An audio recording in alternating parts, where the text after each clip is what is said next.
예, 여러분들 반갑습니다. 방금 소개받은 전주용입니다. 예, 제가 오늘 말씀드릴 주제가 인터넷 전문은행인데, 사실은 이 인터넷 전문은행이라는 거 얘기는 뭐 작년 초부터 꾸준히 되어 왔습니다. 근데 이 인터넷 전문은행이라는 거 얘기가 딱 나오면은 같은 이 단어를 들었을 때 반응들이 정말 다 제각기라는 생각이 듭니다. 은행권에 계신 분들은 뭐 예를 들어 왜 가뜩이나 은행산업 뭐 포화 상태인데 왜 또 만드냐 이런 반응. 예를 들면 그 다음에 IT 산업, ICT 산업에 계신 분들은 뭐 그래 이제 뭐 은행도 이제 뭐 ICT를 대체해야지 뭐 이런 식의 반응들.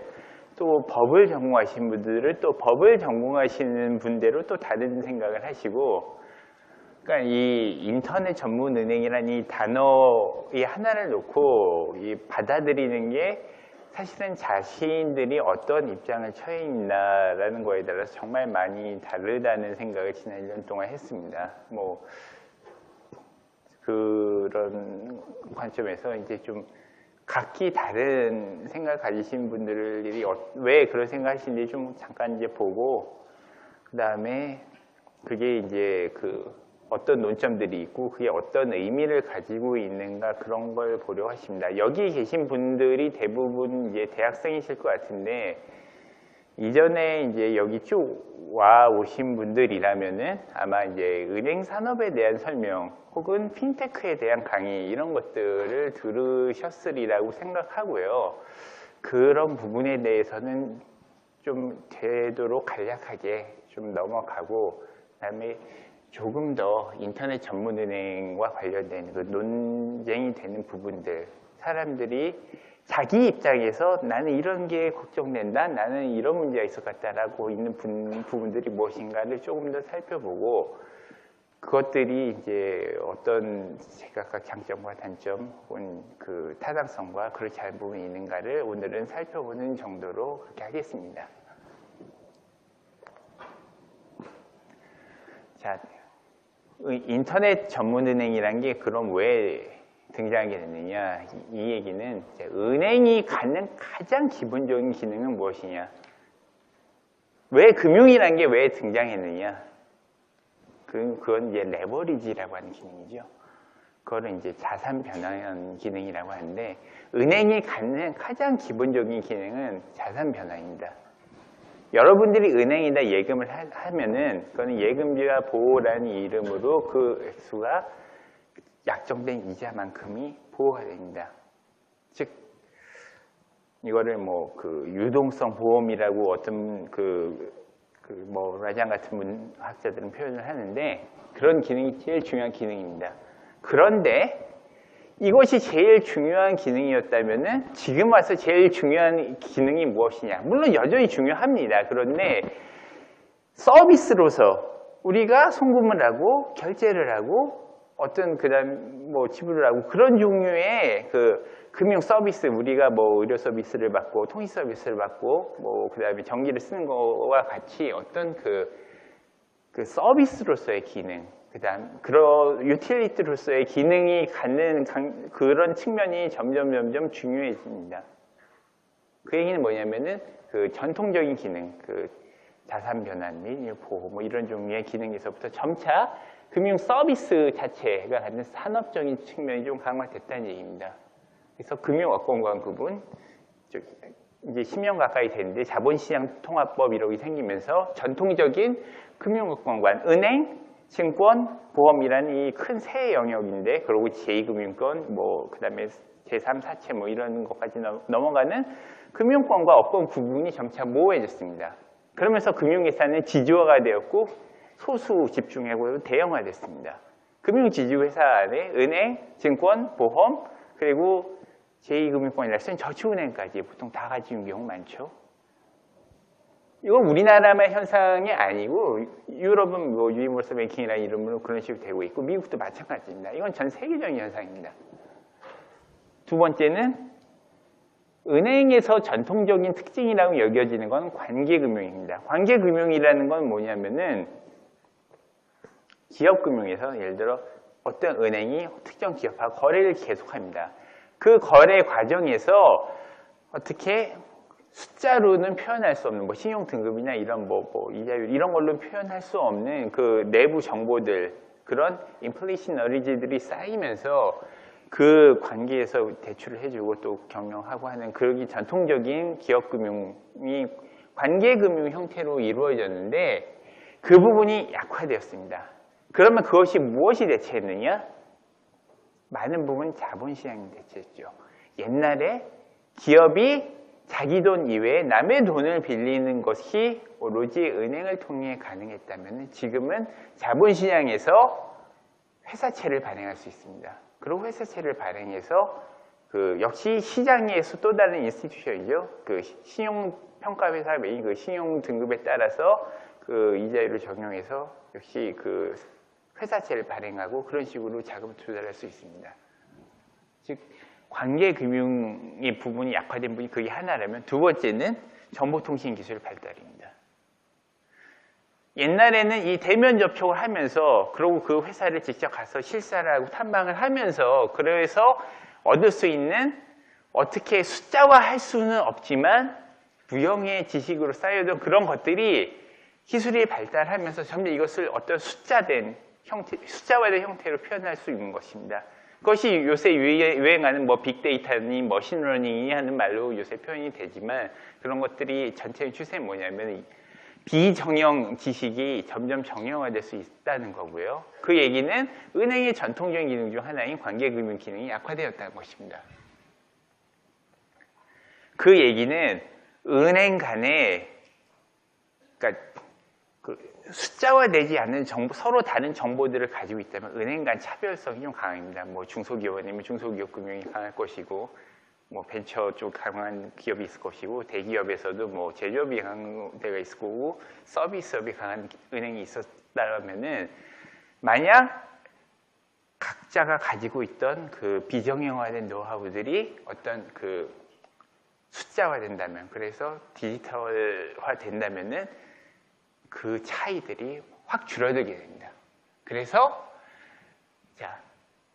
금융업권과 구분이 사라지고 금융회사가 지주화 대형화되고 이 사이의 차이도 약화됩니다.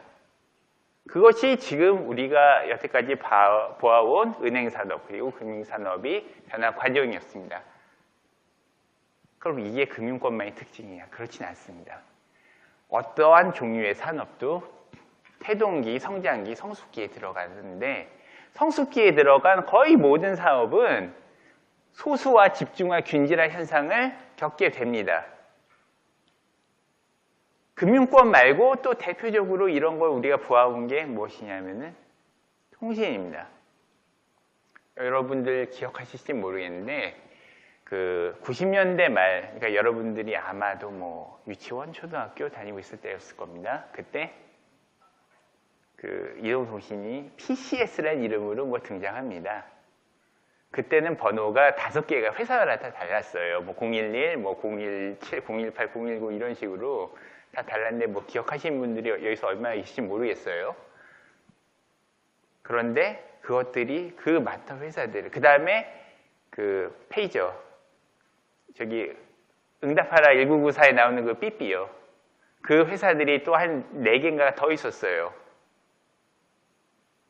9개쯤 되는 회사들 지금 몇 개 남아있죠? 3개 남아있죠. 그리고 각 회사들이 유선, 무선 다 취급하고 있죠. 방송까지. 소수와 집중화, 균질화의 전형적인 또 다른 예입니다. 자, 근데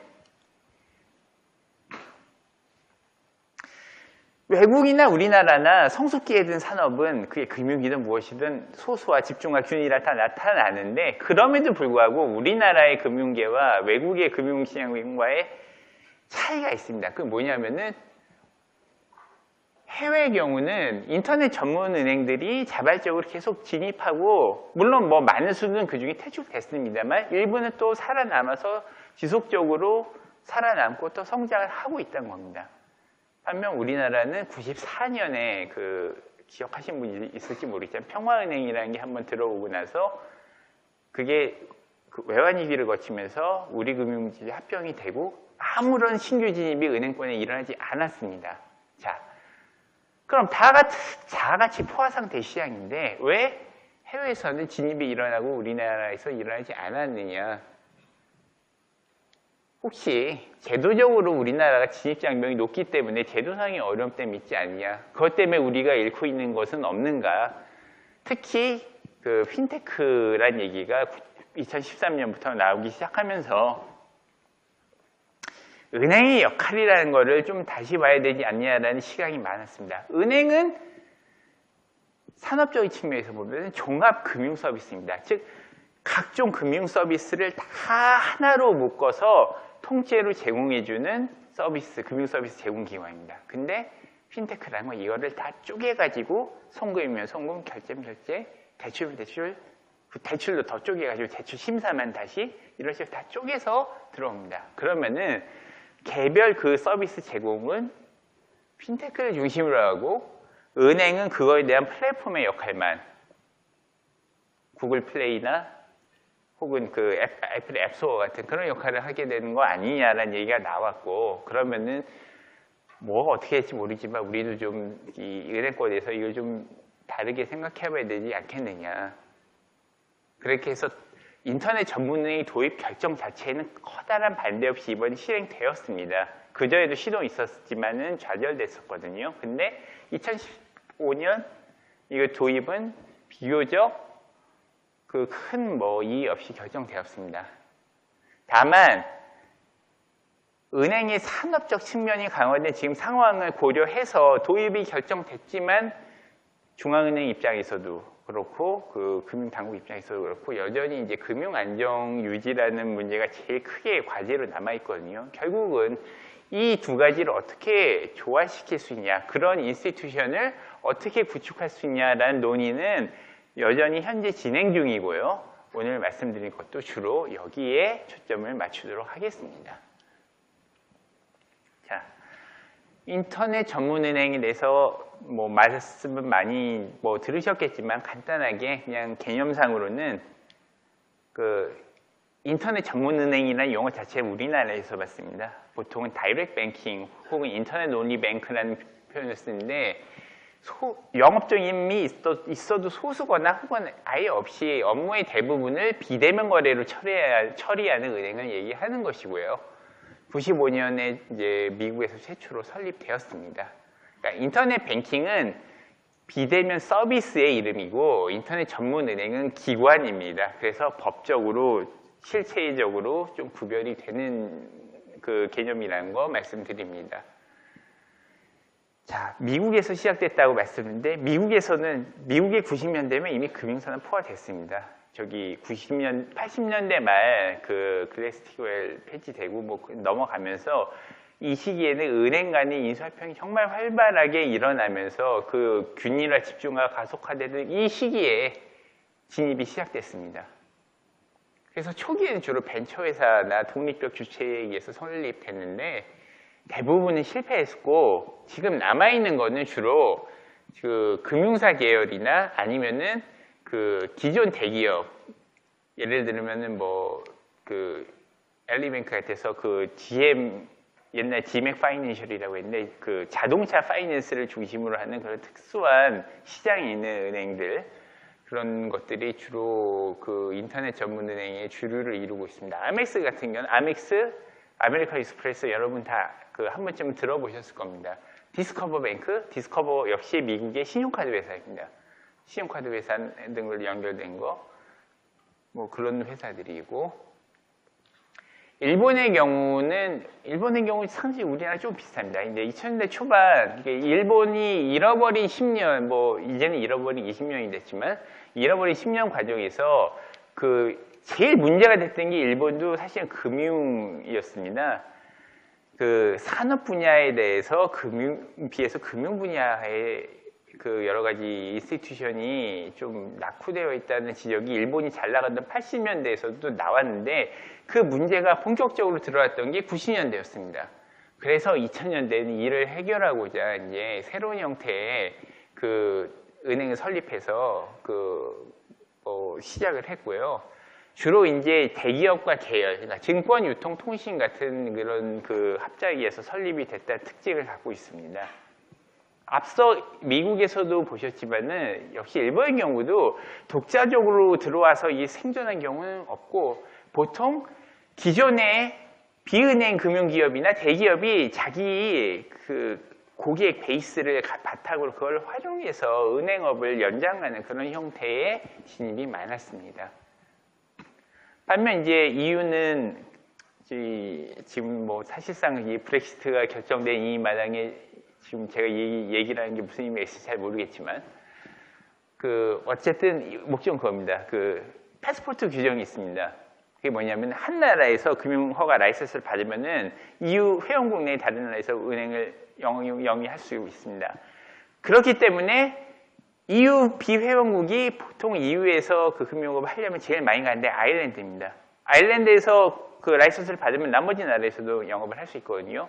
영국도 그렇게 했는데 뭐 이제는 알 수 없겠죠. 앞으로 어떻게 될지는. 오늘 지금 뉴스를 보셨는지 모르겠는데 사실상 브렉시트가 결정 났습니다. 그리고 외환시장에서 환율이 오늘 반나절 만에 US 달러가 30원이 올랐습니다. 파운드화는 110원 뭐 이렇게 빠졌고요. 어쨌든 그래서 패스포트 규정 활용해서 아일랜드에서 가령해서 라이선스를 얻었습니다. 다른 나라에 가야 됩니다. 근데 유럽은 크죠. 그 유럽에 우리나라처럼 모든 데 브랜치 깔 수 없으니까는 한 나라에서 라이선스를 얻은 그 은행이 다른 나라에서 주로 영업하기 위한 수단으로 인터넷 은행을 많이 씁니다. 이게 일본이나 미국과 조금 다른 점입니다. 그래서 모 은행의 브랜드, 그러니까 그 어떤 특정 국가에선 잘 알려진 은행이지만 다른 나라에서 좀 더 알려졌을 경우 그 브랜드를 들고 가서 그걸 활용하고 IT 인프라나 백엔드 비즈니스 등을 활용해서 비용을 줄이고 그래서 여기는 그래서 주로 EU 내에 다른 그 업권에 진출하기 위한 수단으로 이용이 많이 되고 있고요. 국내에서는 2002년과 2007년에 뭐 한번 이제 여러 가지 시도가 됐습니다. 근데 2002년에는 은산분리 원칙, 뭐 금융실명제, 본인 확인 제도 등의 제약으로 무산됐고, 그 다음에 2007년에서 2008년 사이에 이제 한번 또 더 논의가 됐습니다. 이제 HSBC가 그 우리나라에 들어오면서 그 소매금융을 다이렉트 뱅킹 형태로 시도해서 지점 없는 HSBC 자체 굉장히 크고 유명한 은행이지만은 우리나라에 들어가지고 갑자기 하루아침에 그 지점들을 다 뭐 몇백 개 한꺼번에 열 수는 없지 않습니까? 그래서 이제 다이렉트 뱅킹 형태로 시작을 했는데 크게 성공하지 못하고 결국 2014년 소매금융에서 전부 철수를 해버렸습니다. 그 다음에 2011년 9월에 역시 KDB 산업은행도 역시 시도를 했는데 이 시중금리에서 50베이스 포인트를 더 주는 그 굉장히 지금 생각하면 정말 파격적인 요건입니다. 이때도 파격적이지만 지금은 돌이켜 생각하면 정말 파격적인 요건인데 결국 역마진 구조 때문에 이게 종료가 됐습니다. 그리고 이 2007년 무렵에 사실 도입하자는 논의가 있었는데 이게 금융위기랑 물리면서 지금 뭐 얘기할 때는 아닌 것 같다. 이은행도 정리하는 것도 힘들겠다라고 해가지고 논의가 한번 중단이 됐고요. 근데 그게 이제 2014년 뭐 제일 큰 역할을 뭐 그 천송이가 했다는 얘기도 있지만 별그대 나온 어쨌든 뭐 그때 그 천송이 코트 얘기가 나오면서 좀 이제 정말 어떻게 갑자기 분위기가 싹 바뀌면서 그렇게 하려고 했던 그 10년 동안 실패했던 시도가 갑자기 일사천리로 진행되면서 2015년에 제도 도입이 결정되고 작년 말에 두 개의 컨소시엄, KT 컨소시엄과 카카오 컨소시엄이 이렇게 해서 두 개가 선정이 되었습니다. 그래서 이때 이제 앞에 두 개는 이제 주로 사람들이 봤던 게 은행 산업만 놓고 봤어요. 2002년이나 2008년 경우. 근데 2015년의 경우는 은행 산업 자체를 놓고 본 게 아니라 산업 환경 자체는 바뀐 게 없지만은 그 금융 자체는가 변할지도 모른다. 그러니까 서비스 중심의 금융, 그 다음에 그 핀테크 중심의 금융이라는 거가 어떻게 될지 모르지만은 가만히 있다가는 진짜 어떻게 예를 들어 ICT에서 스마트폰 혁명이 일어나면서 진짜 한번 그 쓰나미처럼 위기를 국내 ICT 산업이 맞았던 적이 있습니다. 그런 전철을 밟지 않는다는 의미에서 이런 게 대해서 보다 적극적으로 나섰고요. 금융위원회도 그 한은도 마찬가지고 이런 추세에 대해서 정말 이례적으로 그 규제 완화 조치를 정말 발빠르게 시도를 했습니다. 그렇지만 이것들이 그래서 논란들이 다 정리되었냐면 그렇지 않습니다. 자, 작년 12월에 컨소시엄 선정됐다고 했습니다. 2개. 저기 영업 개시했다는 얘기 들으신 분 계세요? 그 중에 하나라도? 없으시죠? 저도 몰라요. 저도 생기면 그거 하나 가입하려고 하거든요. 아직 못 들으셨죠? 아직 못하는 게 당연합니다. 아직 남아있는 문제들 많이 있습니다. 자, 여전히, 자, 아까 말씀드렸죠. 금융기관이 무엇이냐라고 했을 때, 제일 먼저 말씀드렸던 게 무엇이죠? 자산 변환 기능이라고 했습니다. 레버리징 기능이라고 했습니다. 소액을 모아서 거액을 만들고, 단기를 모아서 장기를 만들고, 안전자산을 모아서 위험자산을 만든 겁니다. 은행이라는 것은. 근데 그렇다면은, 그런 간접금융기관에서의 은행 관점에서 봤을 때 인터넷 전문은행이 도대체 어떤 밸류를 더 만들어주느냐라고 질문을 할 수 있는 거거든요. 인터넷 전문은행? 결국은 은행입니다. 자, 근데 인터넷 전문은행을 도입했으니 이걸 그래도 이왕 도입한 거 얘들이 시장에서 장기적으로 살아남고 성공을 할 수 있어야 하고 그러자면은 어떤 유치기업, 유치산업보라는 측면에서 어느 정도 지원을 해야 되는데 그 지원이라는 거의 내용 속에는 불가피하게 건전성 규제나 은산분리 관련 규제를 일부 완화할 수밖에 없습니다. 근데 이게 그러면은 금융 안정성을 유지하는 측면에서 과연 좋은 거냐? 은행 산업은 포화 산업이라고 아까 말씀드렸습니다. 인터넷 전문은행 들어와서 포화 산업이 더 파이가 커진다라고 보기 어려운데 금융 안정성 유지 측면에서는 득보다 실이 많다. 그러면 우리가 왜 이거를 논의하고 도입을 장려해야 하느냐라는 의견이 계속 제기되어 왔고요. 또 다른 얘기는 아까 말씀드렸습니다.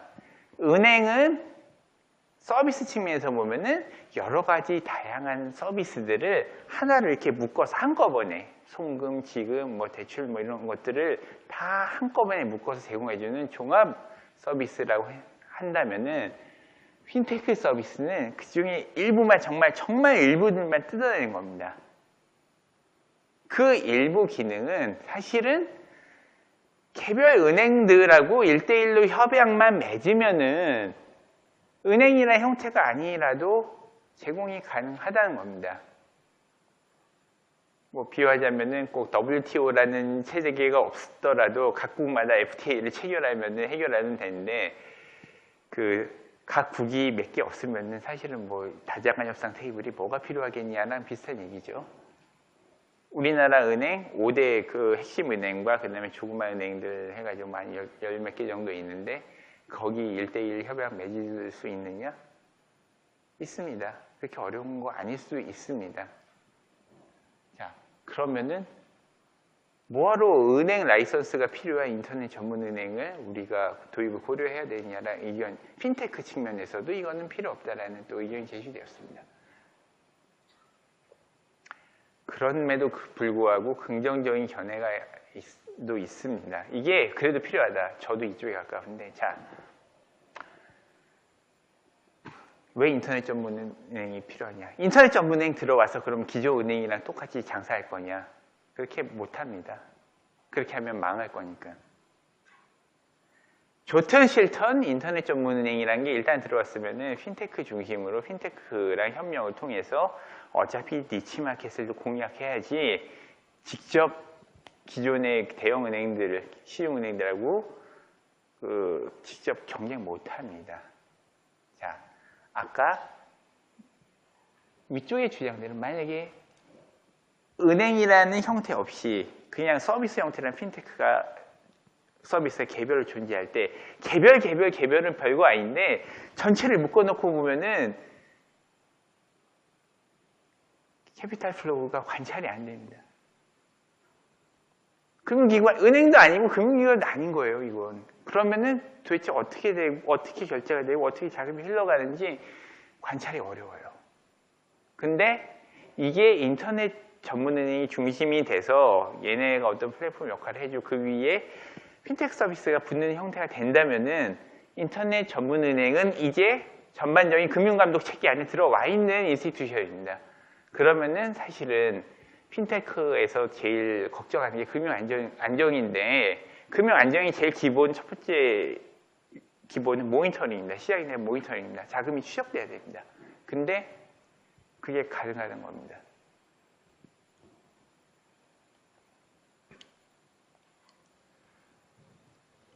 그 다음에 아까는 이제 그 전통적인 그 금융기관 관점에서 인터넷 은행이 갖고 있는 장점과 단점을 봤다면 이번에는 요새보다 강조되고 있는 금융 서비스 제공 사업자로서 이제 은행의 관점에서 이게 부정적이냐 긍정적이냐를 보겠습니다. 자, 산업적 관점에서 부정적인 견해는 주로 이제 은행권에서 많이 나온 얘기였습니다. 이게 뭐냐면은 은행 ROE 기준으로 은행 평균 수익률이 2000년대 중반에 1.23%인데 이게 굉장히 큰 겁니다. 이게 ROA면은 일단 에셋이잖아요. 예금 받은 거 다 이거 포함한 거니까 굉장히 큰 건데 여기서 1.23%면 그 굉장히 큰 거거든요. 근데 금융위기를 거치면서 2013년 말이면 0.37%입니다.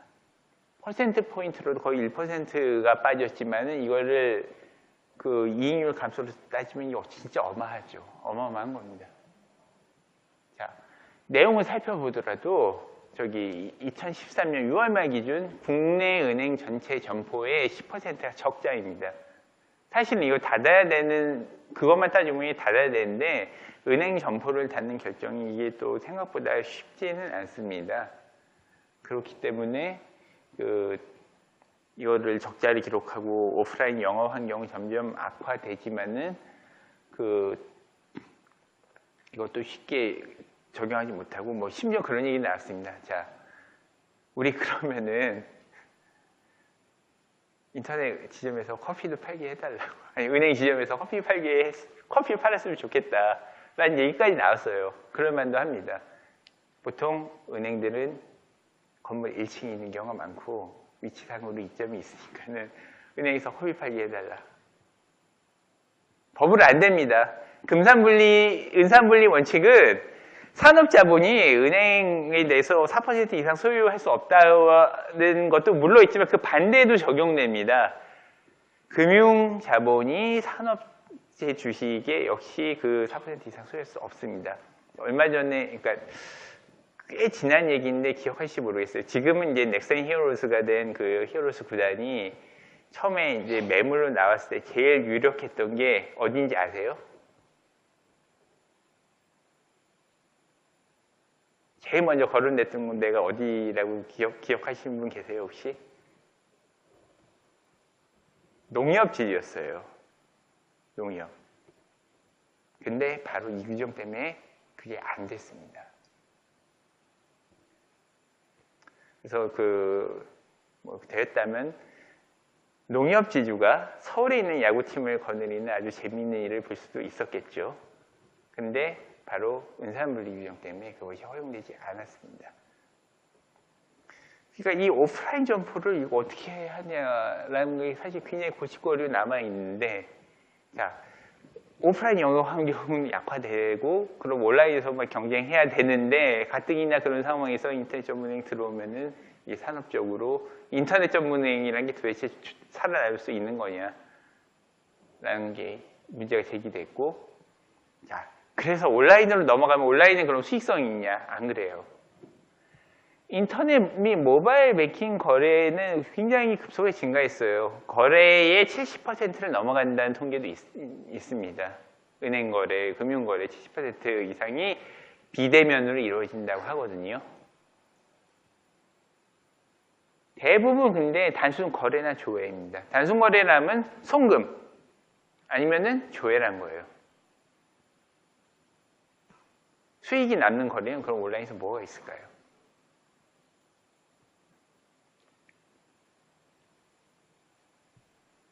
사실 우리나라에 지금 없습니다. 저기 혹시 외국에서 자기 은행 계좌를 가져본 경험이 있는 분 계십니까? 여기서? 뭐 교환, 예. 저기 어느 은행, 미국인가요? 예. 거기 체킹 어카운트 미니멈으로 요구하는 계좌였나요? 미니멈 디파짓이나 그 요구하는 계좌였나요? 예. 예, 유지비를 받나요? 송금 수수료는 얼마였어요? 송금 수수료는 없고 유지비를 받았어요? 그러면요? 그러니까 미니멈 디파짓 리퀘어먼트나 아니면 유지비나 아니면 송금 수수료 중에 세 개가 다 없었어요? 유지비 있었죠? 어느 정도 넘어가야 되잖아요. 그게 미니멈 리퀘어먼트잖아요.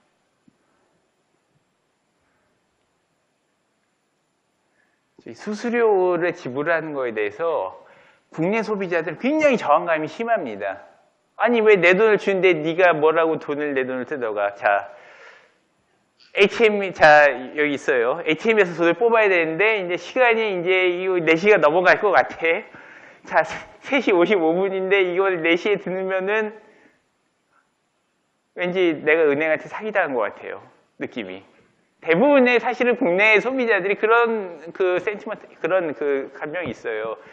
은행에서 수수료를 가져가는 거에 대해서 굉장히 부정적이라는 인식이 강합니다. 물론 이제 또 그 이유 중에 하나는 우리나라가 상대적으로 고금리였기 때문에 그 경쟁 차원에서 그 수수료 면제가 많았기 때문이기도 하지만 수수료 지불에 대해서 굉장히 그 부정적인 인식이 많습니다. 근데 그렇기 때문에 온라인 거래 아무리 늘어나고 온라인 매킹 활성화돼도 그게 직접적 수익으로 이어지지 않는다는 거예요. 그 미국이나 이런 데와 달리 수수료 수익에 대해서 부정적인 인식이 여전히 남아있기 때문에. 근데 그럼에도 불구하고 역시 진입이 필요하다. 산업정책면에서 필요하다. 자, 그렇다면 다른 나라는 포화 상태 아니냐? 포화 상태 맞습니다. 똑같은 일이 일어났어요. 우리나라 은행들 외환위기 금융위기 거치면서 다 합병됐죠. 뭐 여러분들 혹시 기억하세요? 뭐 한일은행, 상업은행 이런 거 기억하세요? 참고로 이제 저희 은행에서 저희 이 건물 말고 저 본관 건너편에 보시면은 파란색 오래된 유리 빌딩이 있습니다. 그게 옛날에 상업은행에서 쓰던 건물입니다. 지금은 저희가 인수해서 별관을 쓰고 있고 저도 그 건물에서 일을 하고 있습니다. 근데 그게 옛날 상업은행이었습니다. 그런 거 다 없어진 것처럼 미국에서도 옛날 은행 많았어요. 오래지도 않았어요. 혹시 미국의 뱅크원이라는 은행이 기억나는 분 계세요? 그 옛날에 김병현 선수가 월드 시리즈에서 홈런을 9회 말마다 2번을 맞았던 그 2001년에 김병현 선수가 뛰던 애리조나 다이아몬드백스 야구구장 이름이 뱅크원 볼파크였어요.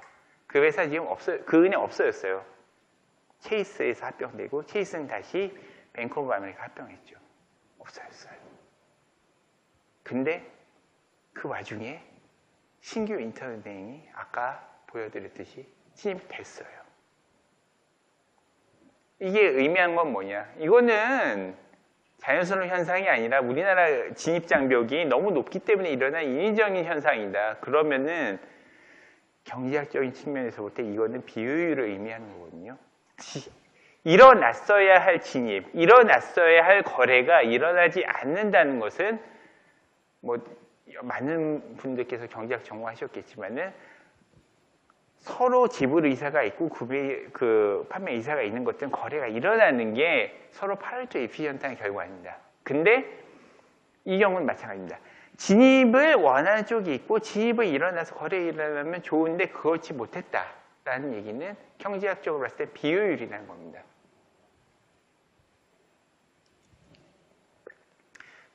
지금 결국은 이 견해들이, 그러니까 긍정적인 견해들이 아까도 그렇고 조금 더 지지를 많이 받아서 기존 은행권의 약간의 반대에도 불구하고 결국 진입이 결정되었다고 보시면 되고요. 자, 그러면 이번에는 인터넷 전문은행을 준비하는 쪽, 컨소시엄들이나 준비하는 쪽에서는 뭐가 그런 문제가 될 것이냐라는 게, 자, 차별화된 비즈니스 모델을 만들 수 있냐. 아까 말씀드렸습니다. 지금 당장 들어가가지고 기존 은행하고 맞짱 떠서 견적하겠다? 절대 살아남을 수 없습니다.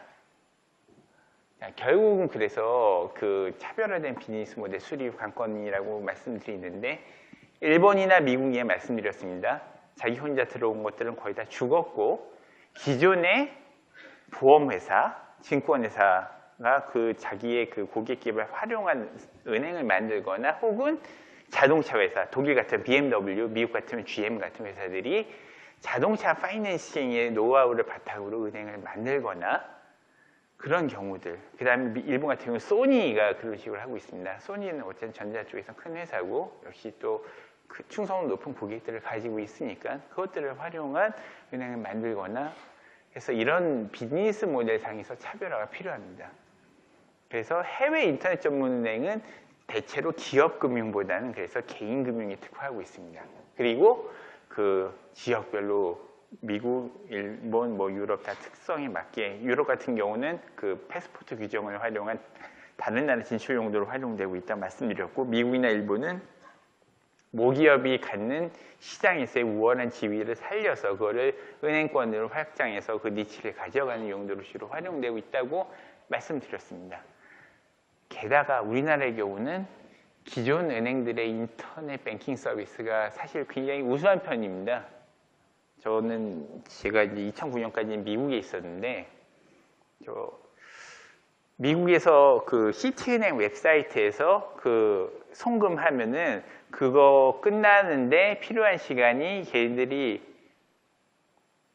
3 비즈니스 데이, 주말 빼고 그냥 빨간 날 빼고 3일입니다. 빨간 날 빼고. 자, 금요일에 제가 보냈어요. 화요일에 가요. 그게 송금을 했는데. 그거 빨리 가게 하려면요, 수수료 물어야 됩니다.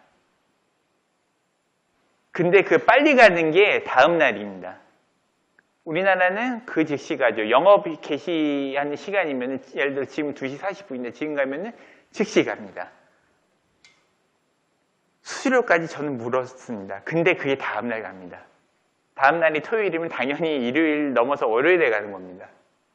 우리나라 인터넷 뱅킹 그만큼 우수한 상태입니다. 물론 단점이 있습니다. 악명 높은 공인인증서와 액티브엑스 문제도 있죠. 그 단점은 좀 심각하고, 근데 그거는 이제 얘기하면 그것만 따로 강의를 하나 열어야 될 정도로 좀 문제가 있는 거라서 그건 넘어가겠습니다. 그래서 인터넷 뱅킹에서 강점으로만으로 승부하기는 좀 부족하고, 더욱더 기존 주주, 컨소시엄들이 가지고 있는 장점들을 잘 살리는 게 중요합니다. 카카오 그러고요. 카카오라는 메신저 플랫폼.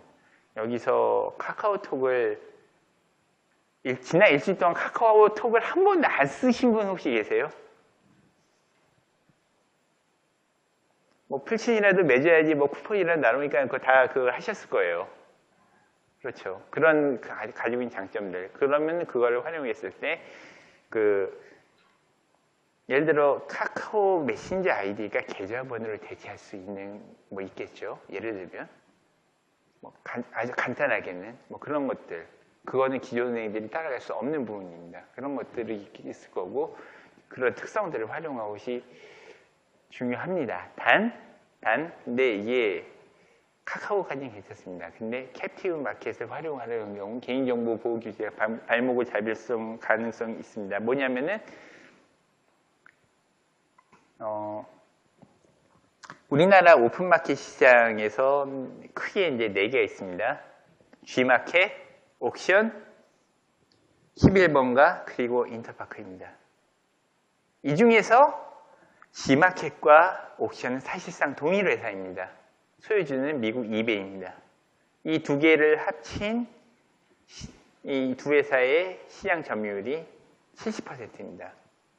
자, 이걸 활용해서 뱅킹을 하면은, 근데 이번에는 일종의 캡티브 마켓 규제가 되는데, 이 거의 독점이지 않습니까? 70%인데, 전체 시장 70%면 굉장히 큰 쉐어거든요. 그럼 이걸 활용해서 앞으로 여기에 들어가서 거래하시는 분은 저희 은행을 주로 써주시면 무슨 혜택을 드리겠습니다. 라는 식의 비즈니스가 이게 적법할 수 있냐는 문제가 생길 가능성은 있습니다. 근데 이제 그 회사들이 이런 문제 때문에 이제 들어오지 않았기 때문에 이 문제는 사라졌는데 그런 문제가 있을 수 있습니다. 카카오도 만약에 메신저 시장에서는 지금 95% 되거든요. 점유율이. 근데 메신저 시장 자체가 아직은 크게 그런 규제 대상이진 않습니다. 이런 문제가 생길 수는 있습니다. 그런 문제들이 이제 기술적으로 규제 측면에서 남아 있습니다. 자, 이제 그러면 장기적으로는 이제 무엇이 있냐? 단기적으로는 그래서 모든 회사의 특성을 얼마나 잘 활용하고 거기서 시너지를 내냐가 중요하다면은 그럼 언제까지 그걸로만 은행업 장사할 수 있느냐? 그렇지 않습니다. 장기적으로는 결국은 독자적으로 살아남을 수 있는 은행으로서의 경쟁력도 역시 갖춰져야 합니다. 그 중에서 뭐가 있을까? 개별 금융 서비스에 대한 플랫폼으로서의 기능이 중요할 거라는 건데 아까 핀테크 설명드리면서 그런 말씀 드렸습니다. 핀테크는 은행이 제공하는 수많은 기능 중에 정말 일부, 작은 부분을 뜯어서 그것만 딱 수행한다고 했습니다. 그것이 다 모이면은 은행 기능이 됩니다. 그러면은 앞으로 은행이 하게 될 일 중에 하나가 뭐냐면은 자기들보다 잘하는 핀테크한테는 그걸 열어주고 그냥 수수료만 받는 겁니다. 그게 지금의 구글 플레이나 애플 앱스토어 모형입니다. 자기 백만 남겨두고 백오피스랑 그 인프라만 남겨두고 그 다음에 코어 펑션들은 수행을 하지만은 그 일부 그 기능들의 일부들은 그런 식으로 열어서 수수료를 받고 쓸 수 있게 해주는 그런 기능입니다. 그런 부분에 있어서 기존의 은행보다 인터넷 은행이 그러니까 좀 강점을 가질 수 있다고 보는 부분은 제 개인 견해는 있습니다. 왜? 캐니벌라이제이션이라고 하는 용어가 있는데, 그러니까 그렇게 함으로써 내 다른 사업 분야의 이익을 잠식하는 문제가 있고, 사실은 그게 기존의 기업들이 강함에도 불구하고 밀려나는 이유가 그것입니다. 기존에 너무 잘 되는 부분이 있고 있는데 신사업을 도입함으로써 오히려 기존 매출을 깎아먹는 대표적인 사례가 뭐냐면 코닥입니다. 코닥이 디지털 카메라와 디지털 이미징 기술에 대해서 꽤 많은 특허를 가지고 있음에도 불구하고 코닥 자체는 물건을 만드는 회사로서의 코닥은 사라졌습니다. 그게 왜 그랬냐면은 필름 카메라가 이 회사의 캐시카우인데 디지털 이미징 기술이 계속 발달해서 그 제품을 만들기 시작하면은 반대로 필름 카메라는 시장이 줄어들게 됩니다. 그거를 못 견딘 거죠. 그거를 못 견뎌서 그거를 계속 미루다가 사실은 회사 자체가 사라졌는데 인터넷 은행의 경우는 이런 그 플랫폼으로서의 은행으로 넘어가는 과정이 있어서 상대적으로 그런 우려가 적기 때문에 그 점에 있어서 강점을 갖지 않을까. 이거는 다만 제 의견입니다. 이건 합의된 의견이라고나 널리 유통되는 의견이 앞의 의견과는 달리 이건 제 의견이라는 점 미리 말씀드립니다. 자, 그 다음에 이제 말씀드릴 거는 이제 앞에는 이제 금융기관에서 관점, 그 다음에 산업적인 관점에서라면 지금부터 말씀드릴 거는 법령과 규제에 관련해서 인터넷 은행과 관련된 이슈들입니다. 앞서서 제가 이제 이슈들 중에서 금융기관 고유기능 수행 관련된 이슈에서 찬성과 반대 논의, 그 다음에 그 산업적인 측면에서, 은행 산업 측면에서 찬성과 반대 논의를 이제 말씀드렸고요. 이번에는 그러면 이제 법령하고 규제 관련 이슈에 대해서 이제 말씀드리겠습니다. 이 앞서 말씀드린 논의들이 그래도 뭐 어느 정도 예를 들어 찬성 혹은 반대 이슈들이 뭐 그래도 좀 긍정적인 방향으로 검토된 것들이 있다면은 여기 나온 이슈들은 사실은 아직도 특히 그 은사물리 같은 거는 아직도 진행 중인 이슈들입니다. 그래서 조금 더 좀 신중하게 볼 필요가 있는 이슈들이고요. 첫 번째는 이제 적용 법령입니다. 이게 왜 문제가 되냐면, 자, 인터넷 전문은행, 은행이니까 은행법대로 하면 되지 않느냐. 그게 그렇게 쉽지 않습니다. 물론 결과적으로는 그렇게 하기로 결정을 했습니다. 그런데 그 조건이 뭐냐면은 은행법을 좀 수정을 하자였습니다.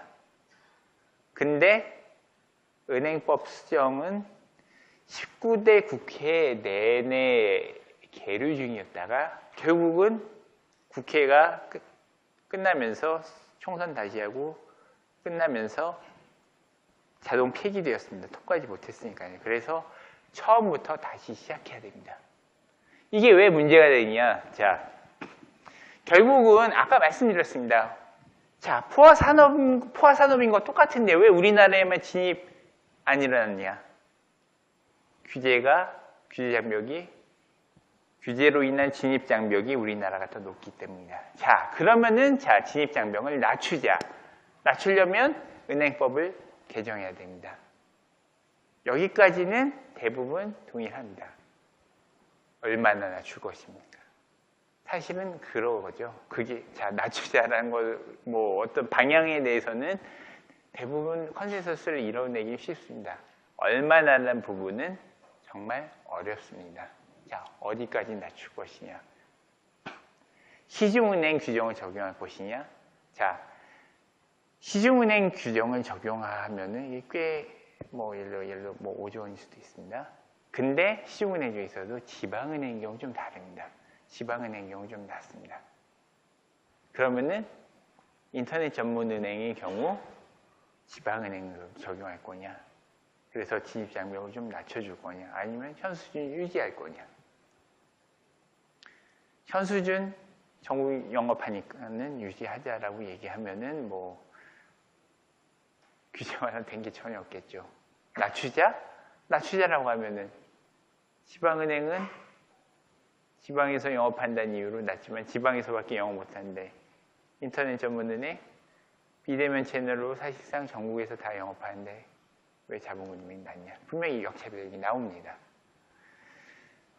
이거는 그래서 이 컨소시엄이 지금은 이제 뭐 그러니까 이건 낮추되 사실상의 그 자본금을 그 시중은행 수준을 맞춘 선에서 정리는 되고 있습니다만은 어쨌든 지금 기존 은행법 그대로 현재 유지된 상태라서 좀 그런 측면도 있고 내려갈 것이라고 보기는 합니다. 근데 어쨌든 지금 그거와는 무관하게 현재 그 허가를 받은 두 개의 컨소시엄은 일단 자본금 수준을 되도록이면 어쨌든 은행이고 자본금이 크면 좋은 거니까 5조 수준으로 맞추려고 하고 있습니다.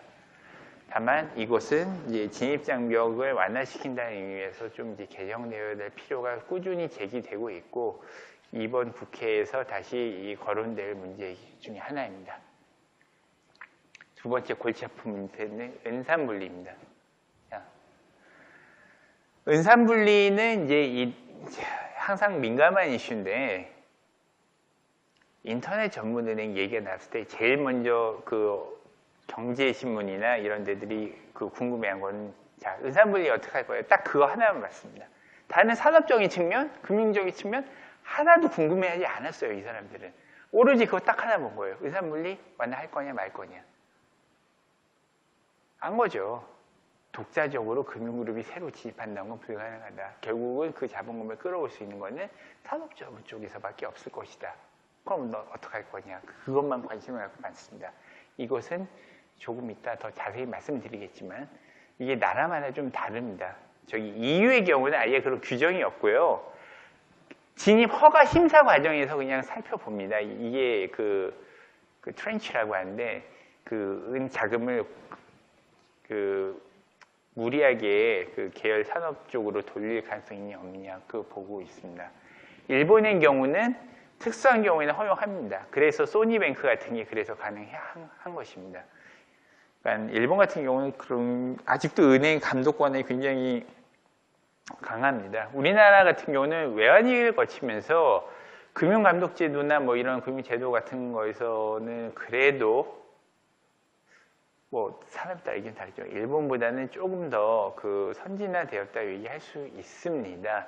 물론 뭐 여전히 관치금융 논란이나 이런 것들이 존재하긴 합니다만은 그 과정에서 금융감독이나 금융제도 관한 거는 조금 개편되면서 선진화된 부분이 있습니다. 근데 일본은 그렇지는 않습니다.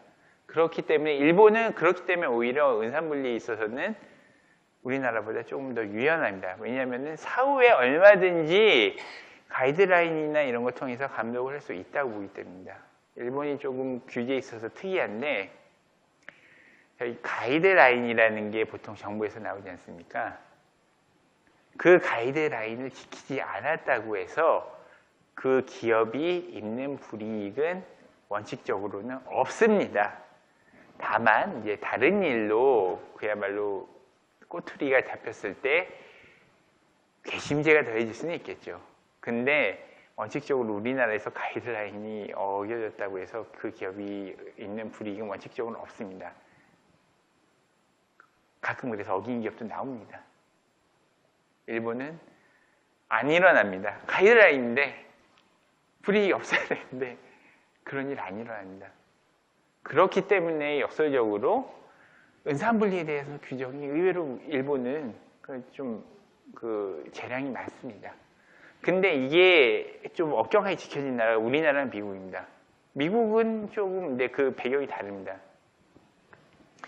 일단 산업자본과 금융자본의 규모에 있어서 미국은 금융자본의 규모가 훨씬 큽니다. 뭐 아무리 시가총액이 뭐 애플이 뭐 미국 회사 전체 중에 1위고 뭐 마이크로소프트가 얼마고 뭐 구글이 얼마라고 하더라도 이게 인더스트리에서의 자본과 금융자본하고 비교하면 3대 7이라고 보시면 됩니다. 금융자본의 비중이 훨씬 큽니다.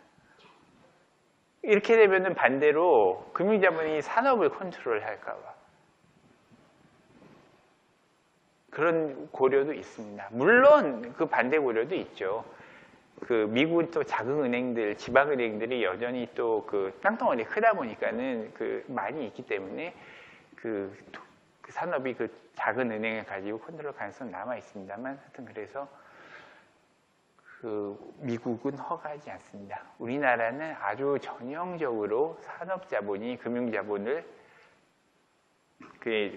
통제할 위험을 막기 위해서 은산분리를 유지하고 있습니다. 대신 은행을 제외한 나머지 금융기관은 다 또 소유할 수 있게 되어 있습니다. 자, 두 번째 이슈는 업무법입니다. 아까 업무가 얼마나 특화돼서 기존은행과 차별화되느냐가 새로 진입을 준비하는 인터넷 전문 은행 입장에서는 이게 중요한 문제라고 하는데 이거는 규제에서도 문제가 되고 있습니다. 자, 인터넷 전문 은행은 대면 채널이 없기 때문에 기업 대출이나 방카슈랑스, 즉 은행을 통한 보험 판매인데 보험은 사실은 예를 들어 건강보험이라는 거는 개인에 대해서 좀 정보를 필요한 게 있거든요. 예를 들어 오토바이를 타는 분들은 생명보험료율이 좀 올라갑니다. 그리고 극단적으로 배달업에 종사하시는 분들은 가입이 거부당하기도 합니다. 그러니까 배달업에 종사하시는 분이라기보다는 오토바이인데 모든 차량에 보험이 가입이 돼야 되는데 오토바이는 가입을 안 받으려고 한 거예요. 배달용 오토바이는. 너무 사고가 잘 나니까. 근데 그런 문제들이 이제 예를 들어 있습니다. 그러니까 기업에 대출하는 건 기업에 실사 나가서 조사하지 않는 한은 이 기업 상태가 어떤지 알기 어렵다고 하는데 실제로도 보면은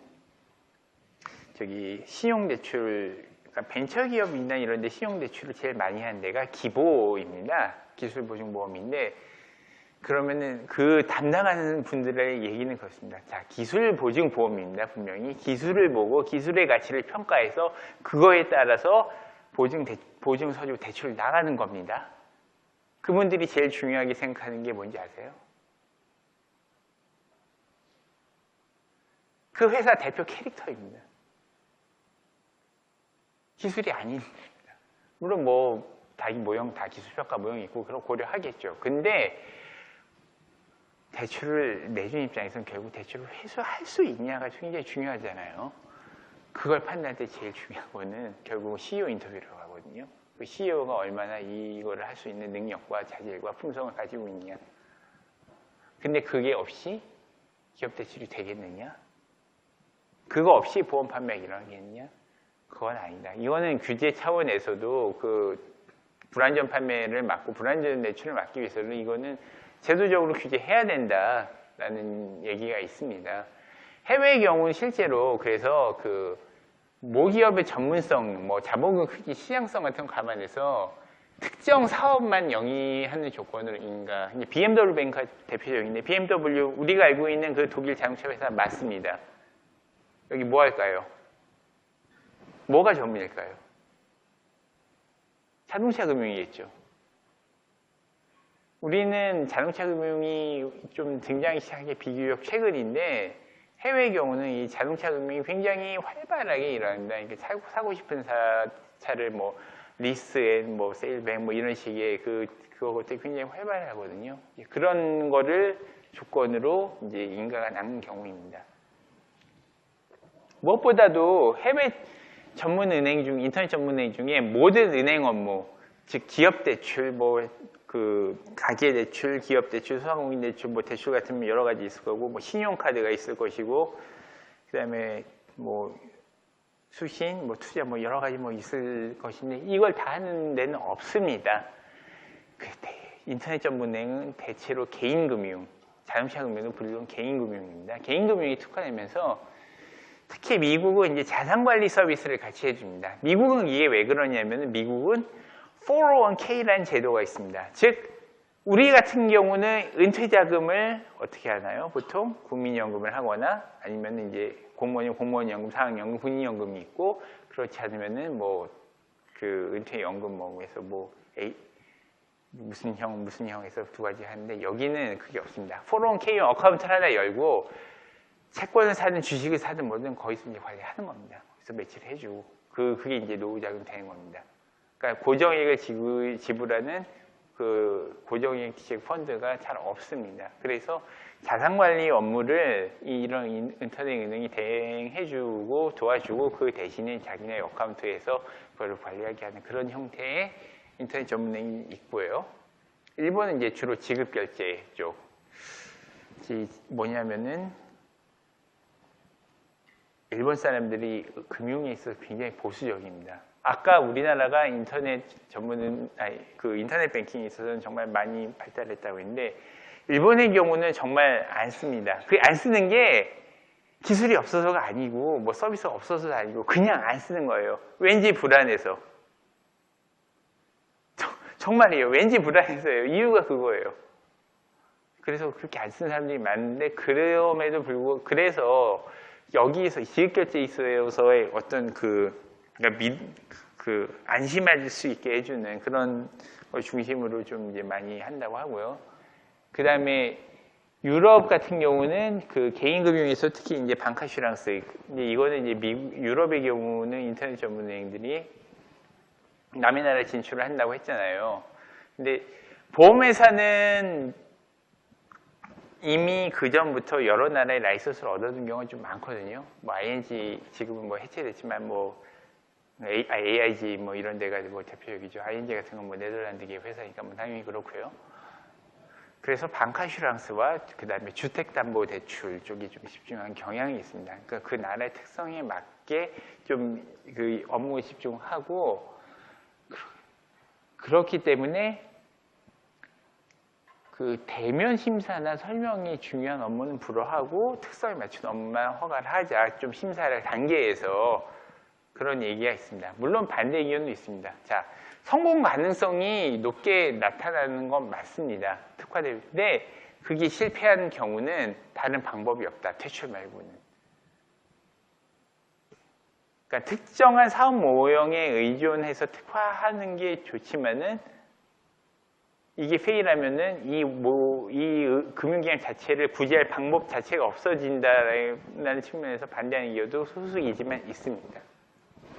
그래서 아예 심사 단계에 있어서 네가 할 수 있는 은행 업무 중에 이것만 만다를 정해주는 게 아직도 완전히 합의되진 않았습니다. 다만 자율적으로 소비자 그리고 소상공인을 중심으로 그 대출이 일어나지 않을까, 주로 중국민 시장 중심으로 그렇게 보고 있기는 합니다. 두 번째는 아까 말씀드린 이제 그 건전성 감독 관련 문제인데, 인터넷 전문은행 도입에서 반대하는 쪽에서 내세운 큰 논리가 이제 건전성 감독이었거든요. 자, 들어왔으니까는 살게 해주려면 감독 좀 완화해야 되는데, 그러면 문제가 있지 않느냐. 그러면 이걸 어떻게 해야 되느냐. 자, 무점포 영업 특성상 운영이나 신용이나 유동성 측면에서 기존 은행과 다른 종류의 리스크가 이제 존재할 수밖에 없습니다. 그래서 그러면 인터넷 전문 은행의 일반 은행과 그 동일한 감독 기준을 적용할 것이냐. 자, 인터넷을 좀 다르게 하자. 비대면성 측면에서 일반 은행과 다른 고유 리스크가 있다. 속도가 빠르거든요. 그러니까는 그 얘기는 어떤 그 리저브라고 하고는 은행이 가지고 있는 그 캐시플로우의 변동성이 전반적으로 클 수 있을 거다. 그러기 때문에 그걸 좀 감안해서 감독을 해야 된다.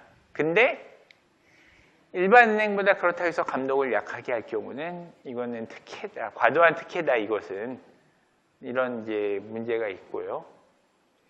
만약에 동일한 감독이면 그래서 이 반대는 똑같은 거죠.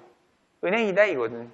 은행인데 은행이란 타이틀을 달고 있어 은행하고 똑같이 가야지 따로 가는 게 어디냐. 근데 당연히 그 문제가 있죠. 아까 말씀드렸습니다. 인터넷에서 일어나는 트랜잭션들이 훨씬 빠르거든요. 그리고 자본 규모가 작기 때문에 변동성이 상대적으로 조금 더 취약한 측면이 있어요. 그렇다고 해서 리저블을 많이 가져가라고 할 수는 없잖아요. 자기 사업 모형이 있고 있는데. 그래서 서로 상반되는 장단점을 가지고 있는데 아마 이것도 은행 감독 측면에서 약간 좀 재량을 명시적으로 하지 않되 아마 약간의 재량을 넣는 식으로 하지 않을까라고 지금 보고 있습니다. 인터넷 전문 은행이 제일 문제는 대면 채널의 부재로 인해서 고유 리스크를 효과적으로 관리하지 않으면 지속 가능한 영업이 좀 어려운 측면이 있습니다. 그러니까는 대출 심사 능력 뭐 이런 것들 문제, 사후 모니터링 그렇기 때문에 비대면 채널 대출이기 때문에 개인 대출 한정될 수밖에. 개인 대출 아니면 정말 그 맘팝 스토어라고 부르는 정말 소상공인 대출, 자영업 대출 이 정도 그 수준에서밖에 안 되는데, 근데 심사 능력이 그래서 사실은 어떻게 보면은 더 강화되어야 될 필요도 있어요. 저기 기업 같은 경우는 트랙 레코드라도 있는데 트랙 레코드가 상대적으로 적은 쪽에 대해서 중금리로 대출해줘야 되기 때문에 그 제한된 정보에서 정보를 뽑아내는 그 비대면 정보를 뽑아내는 능력이 좀 더 필요할 수도 있거든요. 또 하나는 그 금리 민감도가 높아요. 뭐냐면은 자, 누가 들어올까? 누가 인터넷 전문은행에 자기 돈을 예금을 할까? 아마도 우리 아버지 세대는 아닐 것이다. 여러분 아버지 세대는 제가 될 수도 있나요? 하여튼 뭐 그럴 수도 있을 것 같다는 생각이 갑자기 드는데요. 예, 하여튼 우리 아버지들 세대는 아닐 것이다. 그러면 누가 상대적으로 돈의 여유가 없고 그 다음에 위험을 감당할 여유도 없는 사람들이 이쪽으로 올 것이다. 뭐냐면은 그 얘기는 금리 민감도가 높다. 그러면 약간의 차이에도 그 자금이 빠져나가기 쉽다는 얘기예요. 그리고 금리 민감도가 높은 분들은 또 뭐냐면은 수입 역시 변동성이 큰 분일 가능성이 많아요. 그 얘기는 그러니까 작은 충격에도 이탈할 가능성이 많기 때문에 아까 말씀드린 대로 유동성의 변동성이 기존의 시중은행보다 좀 심할 가능성이 많다. 그래서 이 부분에 있어서는 좀 그 인터넷은행의 모니터링은 좀 더 강화하되 비대면 거래의 특성을 보완해서 이제 건전성 감독에서 자산 건전성은 동일하지만은 유동성에 대해서는 좀 완화를 해주자. 그 다음에 그 IT나 영업행위 감독에 대해서는 뭐 유사하게 하되 특히 IT의 경우는 그 뭐 좀 이제 그 독립된 외부 기관에 의한 이제 정기적 전산 시스템 보안성 평가할 수도 있고 어떻게 스테이블해질 때까지 뭐 기존 은행 일부를 뭐 쉐어하는 거나 이런 것도 뭐 고려해 볼 수 있다 이런 의견도 나오고 있습니다. 그래서 건전성 감독의 경우는 인터넷 전문은행의 경우는 사실은 이 유동성 관리가 사실 제일 관건을 놨습니다. 수신이나 대출이나 이런 거에 있어서 주로 이 금리 민감도가 큰 고객이 아무래도 타깃이 될 수밖에 없는 특성으로 인해서 그 부분을 관리하는 게 좀 어렵게 됐고 그 부분을 그 감독에서 얼마나 재량을 발휘해 줄 수 있느냐 그래서 얼만큼 허용을 해줄 것이냐를 정하는 게 아직은 좀 숙제로 남아있는 부분입니다. 이제 이것은 이제 영업이 개시되면서 점차 이제 맞춰가야 될 부분이고요. 아까 두 번째, 세 번째, 뭐 업무 범위도 그렇고 적용 법령 뭐 진입 규제 그렇지만 이것들은 결정된 게 아니라 다 진행 중인 내용들입니다.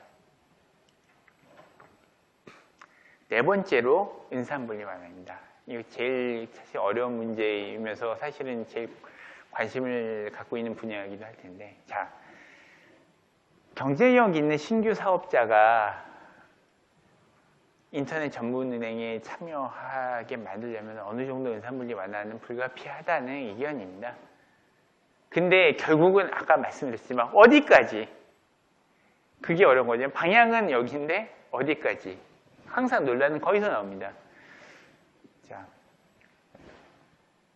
지금 우리나라 법은 4%가 맥시멈입니다. 그래서 지금 아까 카카오 컨소시엄, 뭐 KT 컨소시엄이라고 했지만 사실은 카카오와 KT의 지분은 딱 4%고 다음에 계약에 그게 돼 있습니다. 은행법 개정안이 통과돼서 이게 늘어나면은 이거 조정한다라고 계약이 그런 식으로 돼 있어요. 컨소시엄 계약들이. KT 컨소시엄, 카카오 컨소시엄 다 마찬가지입니다. 이거 그러면 어디까지 늘어날 것이냐. 자, 한쪽 의견에서는 이거 하면 안 된다. 재벌 사금고 된다. 전통적인 논의입니다. 이거를 재벌이 혹은 대기업이 허용하게 해주면은 이거는 사금고와 그 고객의 돈으로 예탁금을 사금고해야 될 가능성이 많다. 그 피해를 가장 적나라하게 보여주었던 게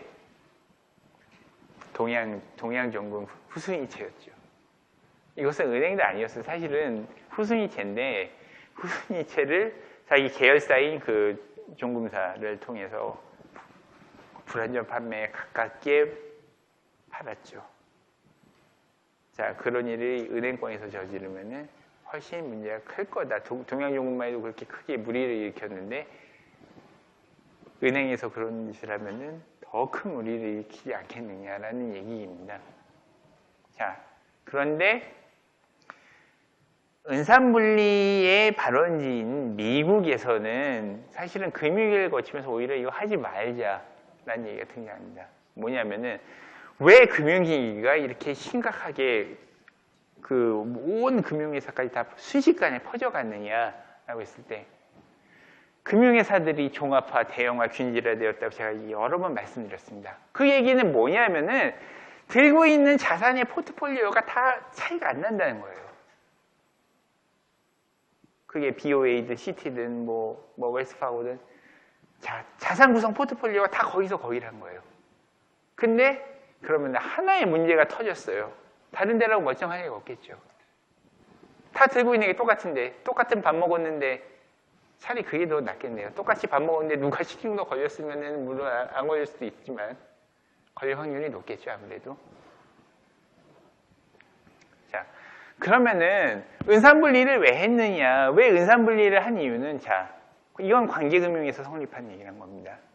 관계금융에서 내가 이 A라는 은행은 뭐 이러면서 뭐 예를 들어 뭐 제조업에서 자동차 회사랑 주로 이제 거래를 많이 해왔고 관계금융 통해서 B라는 은행은 또 뭐 유통회사랑 거래를 많이 했는데 자동차 회사 쪽에서 문제가 생겨가지고 A은행이 뭐 그로 인해 부실을 해줬다고 그게 전파가 돼서 B은행, C은행으로 전파되지는 않는다. 하지만은 만약에 이제 이거를 허용하기 시작하면 산업계의 부실이 금융계까지 넘어온다. 그래가지고 원래 막았던 건데 이제는 그게 문제가 아니다. 산업계의 당초의 은산분리의 목적이 산업계의 부실이 금융계로 넘어오는 걸 막기 위함이었다면 지금은 금융기관과 가지고 있는 포트폴리오가 너무 유사해져 버려가지고 한쪽이 터지면 다른 쪽 다 터지는 걸 막을 수가 없다. 차라리 산업자본이 은행 소유해서 그냥 적당한 그 트렌치라고 표현하는데 적당히 뭐 그 좀 싸게 그 내부 자금을 조달하게 허용해 준 편이 오히려 다이버시피케이션 측면에서는 낫지 않느냐. 전통적인 관계금융에서 그 달성하고자 했던 은사물리의 목적을 달성하는 쪽에서 오히려 낫지 않느냐는 주장도 제기되고 있습니다. 근데 이거는 미국이니까 좀 가능한 측면이 있다고 보시면 됩니다. 아까 말씀드렸지만은 산업자본 대 그 금융자본의 뭐 비중이라든가 그게 우리나라 좀 다르거든요. 중요성이 가지고 있는 중요성이. 자, 그래서 소유구조 저희 이제 좀 얘기 나온 거예요. 소유구조 측면에서 이제 금산물리 자체는 저기 이거 굉장히 사실 굉장히 중요한 전제인데 비기프긴 한데 지배구조 개선을 전제를 한다면은 다소 유연하게 접근을 고려할 수 있을 겁니다. 대신 저기 금산결합그룹을 포괄하는 그러니까 지금 은행만 감독하는 게 그러니까 지금 물론 금감원이 있습니다. 금감원이 있는데 금감원은 금융회사를 감독을 하죠. 대신 이거를 확장시켜서 이거를 가지고 있는 여기에 대주주가 소유를 허용해 준 대신 이거 소유하고 있는 모 기업, 산업기업까지도 금융감독의 범위에 포함을 시키자라는 아이디어가 있습니다. 그래서 그런 금융복합그룹 감독체계를 좀 구축하고 그래서 조직 형태에 따라서 은행 규제 따로, 증권 규제 따로, 혹은 금융투자 규제 따로, 그 다음에 보험 규제 따로 이런 식으로 가는 걸 하지 말고 금융 간의 경계가 줄어들려면은 당연히 규제 사이의 경계도 격차도 줄어야 되지 않겠냐는 의견이 있습니다. 이게 타당성을 얻은 것은 역시 또 동양종우 사태가 크죠. 은행을 돌리지 않더라도 지금 상황에서 얼마든지 사실은 금융사를 가지고 나쁜 짓을 할 수 있고 중요한 거는 이제 감독 체제, 그리고 회사의 투명성이 더 중요하다는 그런 의견입니다. 자, 그래서 만약 인터넷 전문 은행 도입을 위해서 은행법 내 은산분리 규정을 지금의 4%에서 예를 들어 뭐 대규모 기업 집단을 제외한 나머지의 경우는 뭐 예를 들어 뭐 20%까지 허용을 하겠다, 혹은 뭐 50% 허용한다, 뭐 이렇게 얘기가 나오고 있는데 저기 모회사로부터 얼마나 그 독립성을 가지고 있냐, 파이어월이 돼 있냐, 모회사 리스크가 넘어갈 수 있는 구조냐, 건전성 확보 등과 관련된가 해서 즉 허용하되 그 대주주인 산업자본까지 감독을 확대하는 식으로 가는 것이 이제 필요하지 않겠냐라는 건데 이 문제는 결국은 뭐냐면은 기업 지배구조 투명성 문제와 다시 맞물려 갈 수밖에 없습니다. 즉 은산분리가 무슨 뭐 만고불변의 근과 옥지 진리는 아닙니다. 근데 그 부분을 만약에 해결하고자 한다면 이거는 사실 그 기업 지배 구조가 얼마나 투명해서 그것이 기업에 문제가 생겼을 때 얼마나 시장이 혹은 감독기관이 그것을 모니터링하고 그것을 그 규제 혹은 그 시장 자체적인 조정에 의해서 반영할 수 있냐의 문제입니다. 결국 인터넷 전문은행을 통해서 사람들이 제일 많이 관심을 갖고 있던 것 중에 하나가 이 금산분리 문제인데 인터넷 전문은행이 뭐 지분을 얼마나 허용해 주냐라는 문제 자체가 중요한 문제 아닙니다. 결국은 거기서 우리가 봐야 될 것은 어떻게 물려봐야. 자, 기업 지배 구조 투명성 문제와 맞물려서 이 그 은산 물리 구조를 어떻게 그거랑 그 책임과 권한을 맞춰갈 것이냐, 이 문제와 연결된다고 보시면 될 것 같고요. 그 향후 그래서 그 지금 뭐 2개 컨소시엄이 있지만 그 방향도 어떤 식으로 예를 들어 정말로 카카오가 최대 주주로 가든 KT가 최대 주주로 가는 그 문제 또한 이런 문제와 연결되어서 그 결정 지어져야 하고 또 그렇게 될 것이라고 생각합니다. 다만 이 법과 규제에 관한 이 4가지 논의들은 아직도 진행 중인 논의라는 거를 좀 기억을 하시고 향후 이제 어떤 식으로 그 구체적인 내용들이 결정날까는 앞으로 좀 더 지켜봐야 될 것이라고 말씀드리겠습니다. 자, 이상으로 오늘 저기 인터넷 전문은행 관련 주요 논점하고 거기에 대한 설명을 마치도록 하겠습니다. 끝까지 들어주셔서 감사드립니다.